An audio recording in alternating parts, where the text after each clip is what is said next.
इस बजट के बारे में एक बात तय है, किसान आंदोलन से हारी हुई सरकार इतनी तिलमिलाई हुई है, इतनी अपमानित है, इतनी गुस्सा है कि अब किसानों से बदला लेने पर उतारू है। पहले के बजट में किसानों को पैसा तो नहीं मिलता था, बस सुंदर सुंदर डायलॉग मिला करते थे, ये घोषणा वो घोषणा, कुछ नाम के लिए किया जाता था। इस बार ना पैसे हुए, ना नाम की घोषणाएं हुई और डायलॉग भी नहीं मिले कि छोड़ो अब क्या करना किसानों का, जाओ भाड़ में जाओ। बिल्कुल स्पष्ट मैसेज है। चुप्पी मिली है इस बजट में किसानों को।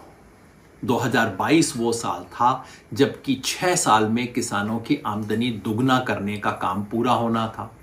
पिछले 5 साल से वित्त मंत्री डमरू बजा रहे हैं इसका, डबलिंग डबलिंग डबलिंग डबलिंग, और इस बार जब डबलिंग होनी थी, चुप, एक शब्द नहीं बोला। पिछले 2 साल से कह रहे हैं agriculture investment fund 1 lakh crore रुपया, खर्च हुआ है सिर्फ 2,500 करोड़ रुपए अब तक। चुप्पी, एक शब्द नहीं बोला उसके बारे में। किसान सम्मान निधि घोषित की थी 6,000 रुपए महीना साल का, और अब महंगाई की वजह से वो 6,000 घट के 5,000 हो गया है, उसको बढ़ाना था। चुप्पी। प्रधानमंत्री फसल बीमा योजना सब राज्यों ने छोड़ दी, किसानों की संख्या घट गई है, उसको कैसे ठीक करें। चुप्पी। मनरेगा 15,000 करोड़ रुपए का डेफिसिट पड़ा है, राज्यों के पास पैसा नहीं है देने के लिए, उसे बढ़ाना था। चुप्पी। क्या बोली? बोली कि हमने एमएसपी पर इतनी शानदार खरीद की है, 2.37 लाख करोड़ रुपया हमने किसानों को पहुंचाया है उनकी अपनी फसल का। बताना भूल गई, पिछली बार इससे ज्यादा था, 2.48 लाख करोड़ रुपए की खरीद हुई थी। किसानों की संख्या घट गई है, बेनिफिशरीज की जितनी प्रोक्योरमेंट हुई थी वो घट गई है। उस सब के बारे में कुछ नहीं बोली। क्या बोली? ड्रोन देंगे, जैसे रेल दी थी ना किसानों को, ड्रोन देंगे। बस यही सोचिए कि सैटेलाइट से मामला अब ड्रोन तक आ गया है। उम्मीद है कभी जमीन तक भी आ जाएगा। अमृतकाल के लिए इंतजार कीजिए या फिर संघर्ष की तैयारी कीजिए।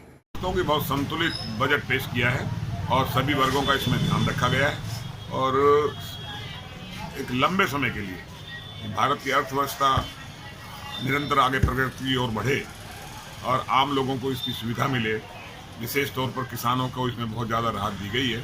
मैं इसके लिए बधाई देता हूँ। मैं समझता हूँ कि विपक्ष का तो कितना भी अच्छा काम कर लें, विपक्ष ने तो उसका विरोध करना ही करना है, लेकिन ये जनता समझ रही है नरेंद्र मोदी के शासनकाल के अंदर आम लोगों को जितनी सहूलियत मिली है। ये जो लोग बात कर रहे हैं, ये कहते थे कि हमें 1 रुपये भेजते हैं 10 पैसे पहुँचते हैं, आज पूरे पैसे पहुँचते हैं, बिना किसी तकलीफ के पहुँचते हैं। ये बहुत बड़ी बात है। निश्चित रूप में सभी वर्गों का ध्यान रखा गया है और ये बजट दूरगामी देश की तरक्की में सहायक सिद्ध होगा, मुझे ऐसा लगता है। और ज़्यादा अगर कोई इस प्रकार की बातें होती तो विपक्ष ये कहता है कि चुनाव है इसलिए ऐसा किया है, लेकिन चुनावों के मद्देनजर इस बजट को नहीं बनाया गया। देश कैसे आगे बढ़े, बजट उस प्रकार पेश किया गया। तो इस बात के लिए वित्त मंत्री, केंद्रीय वित्त मंत्री श्रीमती निर्मला सीतारमण जी बधाई के पात्र हैं कि कोरोना काल में भी ऐसा संतुलित बजट वो देश को दे चुकी हैं। हालांकि इनकम टैक्स के स्लैब के बारे में लोगों को बहुत आशाएं थी, उन्हें निराशा मिली, लेकिन फिर भी घुमा के फिरा के बजट संतुलित ही कहा जाएगा। चुनाव को देखते हुए भी, 5 राज्यों के चुनाव को देखते हुए भी चुनावी बजट नहीं है, इस बात की ज़्यादा खुशी है।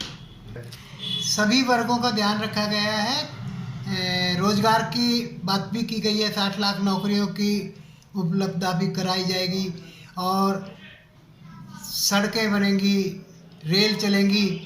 बजट संतुलित है, तरक्की की तरफ ही है बजट, इसमें कोई दो राय नहीं। किसानों के लिए बजट में बहुत बड़ा प्रावधान रखा गया है एमएसपी के लिए, जिसकी उम्मीद कम थी, लेकिन सरकार ने किसानों के एमएसपी के लिए बहुत बड़े बजट का प्रावधान किया दिया गया। ऑर्गेनिक खेती पर भी बल दिया है और सरकार ने कोशिश की है कि सभी वर्गों का ध्यान रखा जाए इस बजट में, और संतुलित बजट पेश किया है, इसके लिए पुनः एक बार बधाई।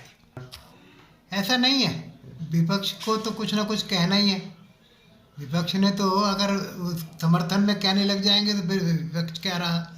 लेकिन ऐसा नहीं है कि 25 साल का इंतजार करना पड़ेगा। ये तो एक नींव मजबूत की है जिसके ऊपर बिल्डिंग खड़ी करी जाएगी विकास की, और हम सही रास्ते पर चल रहे हैं। मेरा अपना ऐसा सोचना है। ये बिल्कुल बात ठीक है कि सरकार का जो 25 साल का ब्लूप्रिंट है ये बिल्कुल सही है।